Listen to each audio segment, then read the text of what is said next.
বন্ধুরা, আজকে আমার লাঞ্চে ছিল রাঁধুনি ইলিশ। এই রান্নাটা একবার করে খেয়ে দেখবেন যে কতটা ভালো লাগে বন্ধুরা। দেখি রাঁধুনি ইলিশটা তো বানালাম, এবার একটু খেয়ে দেখি।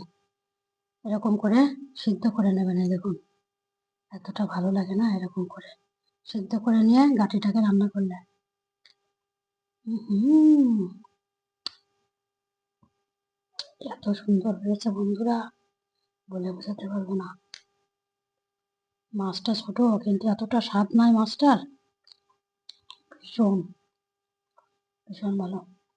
এভাবে বানিয়ে খাবেন, এটা একবার খেয়ে দেখবেন কতটা ভালো লাগে।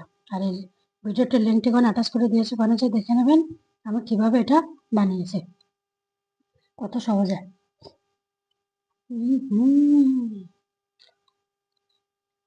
দারুণ দারুণ দারুণ হয়েছে।